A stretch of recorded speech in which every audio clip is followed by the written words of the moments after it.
Olá, estamos no ar com mais um Funimation TV, o seu espaço pra gente falar de tudo sobre anime, mangá, o mundo da cultura pop japonesa e sobre o catálogo da Funimation. Eu sou Leonardo Kitsune e, como você sabe, toda quarta-feira é dia de Anime Classroom. Ontem, quarta-feira, foi dia de Overlord, então foi um dia especial. Excepcionalmente, esta semana, na quinta-feira, pra gente não perder o hábito e também para falar de umas coisas interessantes, até linkando com o nosso querido Overlord, o Anime Classroom é hoje. Daqui a pouco a Mai tá de volta para falar um pouco sobre Overlord, sobre Blood Blockade Battlefront and Beyond, mas agora é hora de Anime Classroom. E a gente tava falando agora há pouco de Overlord. Overlord é uma série baseada numa light novel. Antes de ser light novel, ela era uma web novel. O que é light novel? E o que é web novel? E qual a diferença entre os dois? É isso que a gente vai falar um pouquinho agora, a história do desenvolvimento das light novels no Japão. O que é uma light novel? O problema de a gente discutir essas questões sobre light novel é que nem lá no Japão tem uma definição muito certinha do que é uma light novel. Light novels são livros, e esses livros têm uma linguagem um pouco mais simplificada, tipo de escolha de palavras mesmo, ou até mesmo os kanjis, que são os caracteres mais complicados do japonês, eles são usados os mais simples que tem, ou usado menos kanji, ou colocado um furigana, que são legendas de kanjis e tudo mais. O foco da narrativa é mais o diálogo do que a narração descritiva, e quase sempre tem ilustrações, tem desenhos, a capa é desenhada estilo anime e mangá, tem ilustrações no meio, principalmente quando um personagem novo é apresentado, um cenário novo é apresentado, troca de capítulo e tudo mais. São livros um pouco mais curtinhos também. E, no geral, as séries que são publicadas na forma de light novel são séries gigantescas, tipo 12, 17, 22 volumes, em vez de você pega um Harry Potter da vida que tem 7, os light novels costumam ter muito mais volumes do que isso, porque são leituras muito mais rápidas. Então é feito para você comprar um pouco mais barato, e aí você lê muito rapidamente, e logo já vai sair um próximo volume, e você já pega esse volume e lê muito rapidamente também, e vai comprando várias light novels. Tudo isso não é regra. Tudo isso, às vezes você pode ter uma light novel que é gigantesca, tem uma chamada Horizon in the Middle of Nowhere, os livros são enormes e tudo mais. Algumas light novels não têm ilustração, então a definição é meio complicada de a gente fechar certinho. O que a gente sabe é que tem muita light novel ultimamente, tem muito anime baseado em light novel e tem um sentido para ter muito anime baseado em light novel. As light novels, elas surgiram mais ou menos, digamos assim, nos anos 70 e 80, algo que você poderia chamar de light novel, mas elas eram basicamente literatura pulp. Você tá ligado o que é literatura pulp? É isso aqui, ó, são livrinhos como esse meu querido Mercenário das Galáxias, que é um livro que ninguém se importa, mas são esses livrinhos muito pequenos, muito baratinhos, de ficção científica e fantasia, espionagem e tudo mais. Essa literatura de banca de jornal é considerada uma arte menor. É nesse tipo de literatura que surgiu, por exemplo, Conan, ou o John Carter, que é um dos precursores da ficção científica, que é de certa forma um isekai, veja bem.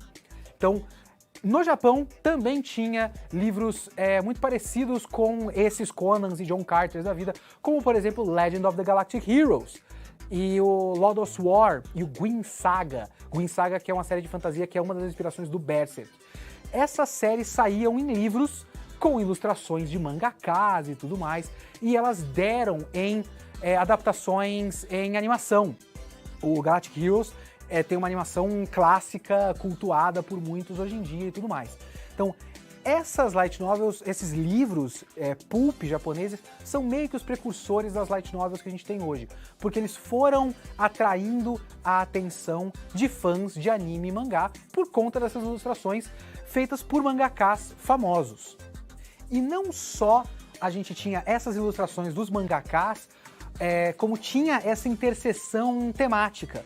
Com o tempo, as light novels foram meio que sugando um pouco, copiando um pouco de características mais anime e mangá. Tem uma light novel que é bastante importante nesse caminho, que é o Boogie Pop Phantom, e tem também um autor que é o Nishio Isin, que vocês devem conhecer de Bakemonogatari.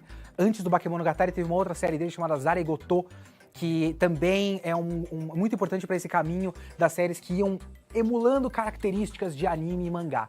Mas uma das mais importantes nesse caminho foi Haruhi Suzumiya. A série Haruhi Suzumiya revolucionou as light novels e revolucionou as adaptações de light novel.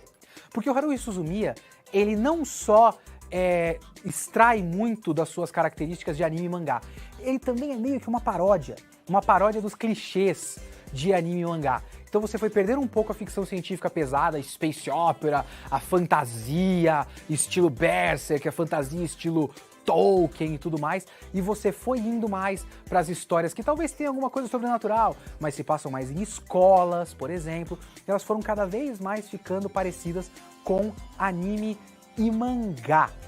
O Haruhi Suzumiya, ele é de 2003, a light novel. O anime é de 2005.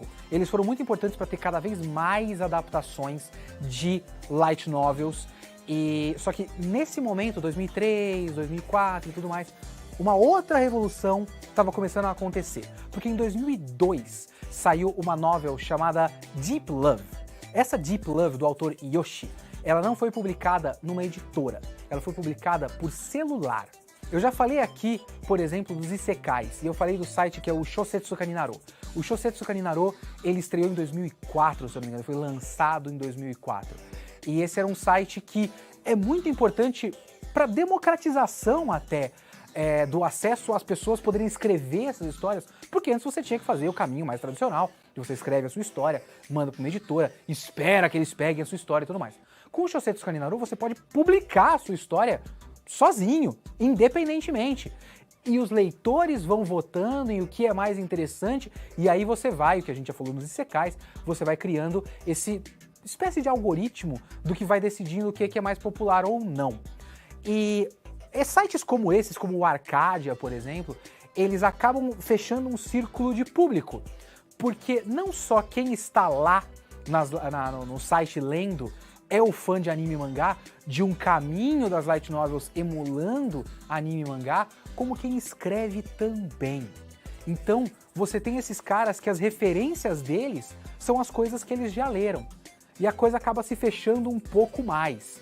Então você já teve uma série de ondas, digamos assim, de coisas populares no meio das light novels e que você acaba vendo pingando pros animes também. Você vê muitas modinhas, é por conta desse caminho que vem lá do desenvolvimento das light novels, que dá nos sites como o Shosetsu Kaninaro e o Arcadia, e que dá em muitas adaptações de anime e mangá desse tipo. Como, por exemplo, a grande onda dos isekais, a onda das histórias de survival, que são esses jogos de sobrevivência e tudo mais, as histórias de preso no MMO e tudo mais, que um dos mais importantes para isso é o Sword Art Online.